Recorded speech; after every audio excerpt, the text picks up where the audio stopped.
दिखने में तो मर्द था, निकला नामर्द।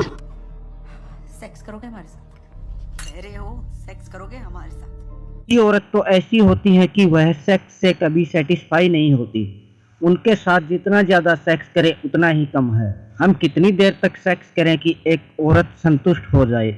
एक औरत को संतुष्ट होने में कितना समय लगता है? इस प्रकार के कई सवाल हमारे मन में रहते हैं और यह सवाल हम हर किसी से पूछ भी नहीं सकते।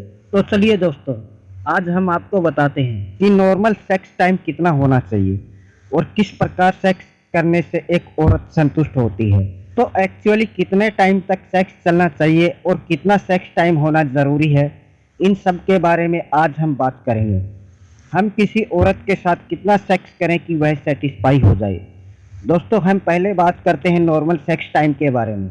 नॉर्मल सेक्स टाइम में मेल और फीमेल दोनों की प्रक्रिया अलग अलग होती है। दोस्तों, अगर हम पुरुषों की बात करें तो पुरुषों के अंदर नॉर्मल सेक्स टाइम होता है वह है 5 से 7 मिनट। 5 से 7 मिनट में ही पुरुष नॉर्मली डिस्चार्ज हो जाते हैं। और अगर यही नॉर्मली सेक्स टाइम की बात हम महिलाओं के बारे में करें तो महिलाओं का नॉर्मल सेक्स टाइम होता है 15 से 20 मिनट। 15 से 20 मिनट में एक नॉर्मल महिला डिस्चार्ज हो जाती है। और अगर हम महिलाओं के मन के हिसाब से बात करें और उनसे पूछा जाए तो वह आपसे यही बात कहेंगी कि लगभग आधा घंटा या 20 मिनट तो कम से कम होना ही चाहिए। एक महिला को फोरप्ले यानी कि सेक्स से पहले का खेल यानी कि क्रीड़ा उसे बहुत ही ज़्यादा पसंद होती है, जैसे कि उसके बूब्स को दबाना, किसिंग करना और योनि को चाटना महिला को बहुत ही ज़्यादा पसंद होता है। और अगर हम बात करें मेल के बारे में, अगर हम किसी पुरुष को यह कहें कि उसे 20 मिनट तक सेक्स करना है तो उस पुरुष के अंदर स्ट्रेस हो जाएगा। 20 मिनट तक सेक्स कैसे किया जाए? 20 मिनट तक पुरुष के लिए संभोग क्रिया पॉसिबल ही नहीं है। यह उन पुरुषों के लिए पॉसिबल है जिनका सेक्स टाइम बहुत ही ज़्यादा होता है।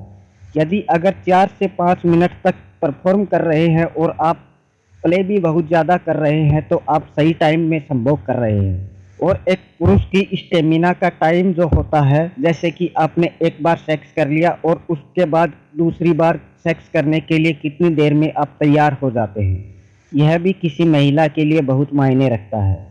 अगर किसी महिला के साथ आप 5 से 7 मिनट तक लगातार परफॉर्म कर रहे हैं यानी कि अच्छे से सेक्स कर रहे हैं तो यह बहुत ही सही है। इसके लिए आपको कहीं भी किसी भी डॉक्टर के पास जाने की ज़रूरत नहीं है।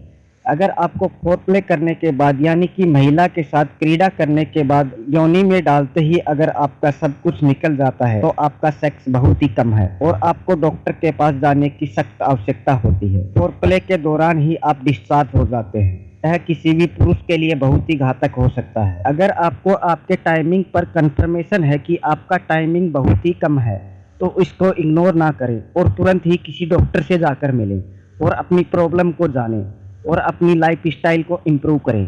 अगर आपको यही आपने सोचा है कि आपको कुछ आयुर्वेदिक चाहिए और अपनी प्रॉब्लम को बढ़ाने से पहले ही ठीक कर लें, उसके लिए आप कुछ ऐसी चीज़ लें जिससे कि आपकी स्टेमिना और आपका सेक्स करने का जो टाइमिंग है वह बढ़ जाए। इसके लिए आपको बहुत सारी आयुर्वेदिक दवाइयाँ और जड़ी बूटियाँ मिल जाएंगी जिससे कि आप अपनी स्टेमिना और सेक्स करने की क्षमता को बढ़ा सकते हो। बट कई केसेज में ऐसा भी होता है कि यह आयुर्वेदिक खाने के बाद भी आपके स्टेमिना और सेक्स करने की टाइमिंग नहीं बढ़ती, तो उस केस में आप किसी भी अच्छे डॉक्टर से जाकर अपना इलाज करवा सकते हैं, जो कि आपके लिए बहुत ही बेहतर रहेगा। और किसी भी मर्द के लिए यह ज़रूरी है कि किसी स्त्री को जब तक आप संतुष्ट नहीं करते वह आपसे कभी भी सच्चा प्यार नहीं करेगी। दोस्तों, किसी भी स्त्री को संभोग से ज़्यादा मज़ा उसके साथ फोरप्ले करने में आता है और स्त्री को फोरप्ले के बाद बहुत ही ज़्यादा सेक्स करने के लिए उत्तेजित हो जाती है। इसलिए अगर आपको प्रॉपर सेक्स करना है तो उसके लिए आपकी सेक्स स्टेमिना बहुत ही मायने रखती है। तो दोस्तों, आपको वीडियो पसंद आई होगी। अगर वीडियो पसंद आई है तो लाइक और सब्सक्राइब जरूर कीजिएगा। धन्यवाद दोस्तों।